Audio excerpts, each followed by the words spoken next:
এইবাৰ কংগ্ৰেছ নেতা শামছুল ইছলামে মুখ খুলিছে ধুবুৰীৰ সাংসদ মৌলানা বদৰুদ্দিন আজমলৰ বিৰুদ্ধে। তালি টোপোলা বান্ধি ধুবুৰীৰ পৰা স্বগৃহলৈ পঠাব সাংসদ মৌলানা বদৰুদ্দিন আজমলক ধুবুৰীবাসীয়ে। আজি ধুবুৰীৰ গৌৰীপুৰত উপস্থিত হৈ সাংবাদিকৰ আগত কংগ্ৰেছ নেতা শামছুল ইছলামে ধুবুৰীৰ সাংসদ মৌলানা বদৰুদ্দিন আজমলক তোলা ধনা দিয়ে। শামছুল ইছলামে কয়, ভাৰতীয় জাতীয় কংগ্ৰেছ দলৰ যুৱ নেতা ৰাহুল গান্ধী আৰু আমাৰ ৰাজ্যৰ কংগ্ৰেছৰ ৰাজ্যিক সভাপতি ভূপেন কুমাৰ বৰাৰ নেতৃত্বত 2024 ইংৰাজী চনত ৰাজ্যৰ 14খন আসনৰ ভিতৰত আমি সৰ্বাধিক আসন লাভ কৰিবলৈ সক্ষম হ'ম।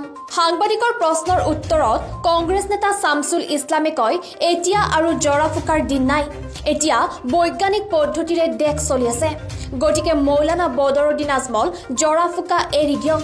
এই আহ্বান কংগ্ৰেছ নেতা শামছুল ইছলামৰ। লগতে কয়, সাংসদ মৌলানা বদৰুদ্দিন আজমল এজন ভাল মানুহ, ধাৰ্মিক মানুহ, তেওঁক আমি সন্মান কৰোঁ, তেওঁৰ মান সন্মান আছে, গতিকে ৰাজনীতি এৰি দি তেওঁ ব্যৱসায় কৰক, এই আহ্বান জনায় কংগ্ৰেছ নেতা শামছুল ইছলামে। মোৰ নাম শামছুল ইছলাম, মই অসম প্ৰদেশ কংগ্ৰেছ কমিটিৰ জ্যেষ্ঠ মুখপাত্ৰ তথা ধুবুৰী জিলা কংগ্ৰেছ সমষ্টিৰ প্ৰাক্তন সভাপতি। সৰ্বপ্ৰথমে মোৰ ব্যক্তিগত তৰফৰ পৰা আৰু আমাৰ দলীয় তৰফৰ পৰা আপোনালোক বন্ধুসকললৈ মই ধন্যবাদ জ্ঞাপন কৰিছোঁ। আপোনাৰ কথাটোৰ প্ৰশ্নৰ জবাবটো হ'ল, আমাক কংগ্ৰেছ দলে ঠগিছে বুলি কৈছে। আমি ক'ব বিচৰা নাই, আমাৰ ধুবুৰী লোকসভাটো বা ধুবুৰী ডিষ্ট্ৰিক্টটো মাইনৰিটি সমষ্টি। আমি বিচৰা নাই যে আমাৰ কংগ্ৰেছ দলে আমাক ঠগিছে। আমি ক'ব বিচাৰিছোঁ, আমাৰ মাইনৰিটিখিনিক আমাক মাইনৰিটি কিছুমান নেতাই ঠগিছে।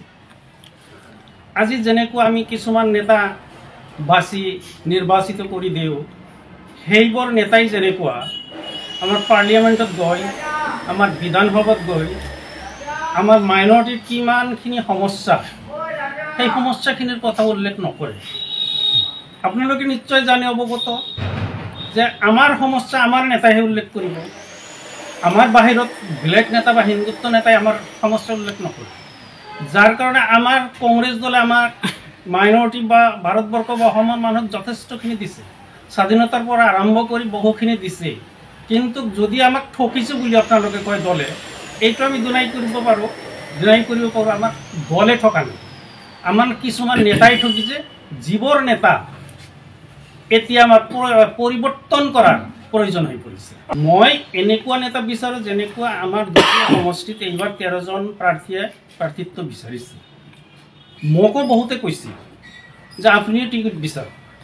মই টিকেট বিচৰা নাই, কিন্তু মই এজন শিক্ষিত ল'ৰা। মই BSc পাছ কৰিছোঁ, BA পাছ কৰিছোঁ, MA পাছ কৰিছোঁ, তথাপিও মই নিজকে যোগ্য বুলি ভবা নাই। কিয় ভবা নাই? যে পাৰ্লিয়ামেণ্ট, সংসদ আৰু বিধানসভাত অলপ পাৰ্থক্য আছে।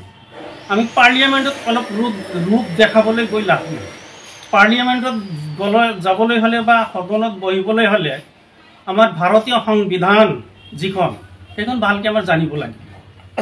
আমি এইবেলি প্ৰাৰ্থিত্ব বিচৰা নাই, কিন্তু মই আপোনাৰ আগৰ প্ৰশ্নটোৰ জবাবটো দি আছোঁ। মই এনেকুৱা প্ৰাৰ্থিত্ব বিচাৰোঁ এই লোকসভাৰ কাৰণে যে আমি ৰাইজৰ মাজত গ'লে যাতে এনেকুৱা প্ৰশ্ন কৰিব নোৱাৰে যে আপুনি নেতৃত্বত থকা অৱস্থাত, নিৰ্বাচিত প্ৰতিনিধি থকা অৱস্থাত কি কাম কৰিছে, এনেকুৱা প্ৰশ্ন যাতে আমাৰ সেই নেতাক কৰিব নোৱাৰে।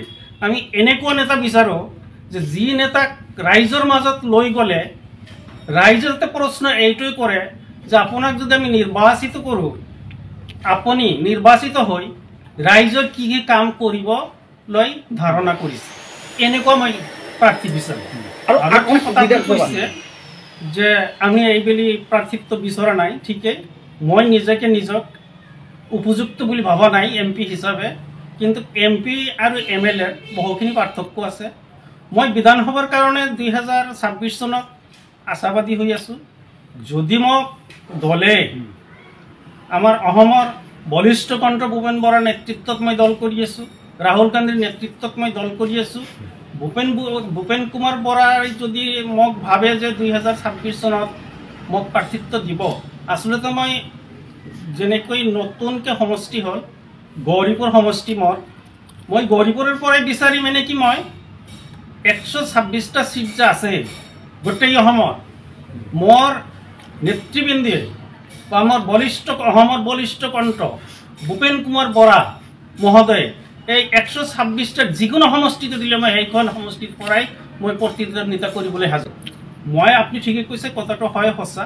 আমাৰ কিছুমান আমাৰ নেতাবিলাকে কৈছে, এইটো মোৰ কথা নহয়, আমাৰ কংগ্ৰেছত কিছুমান গাদ্ধাৰ আছে, সেই গাদ্ধাৰবিলাকে কেতিয়াবা গাদ্ধাৰী কৰে, কিন্তু এইবেলি আমি ভাবোঁ নকৰে, কিয়নো এইবেলি কঠোৰ আইনী ব্যৱস্থা ল'ব বুলি আমাৰ প্ৰিয় নেতা ৰাহুল গান্ধী আৰু ভূপেন কুমাৰ বৰাই কৈছে।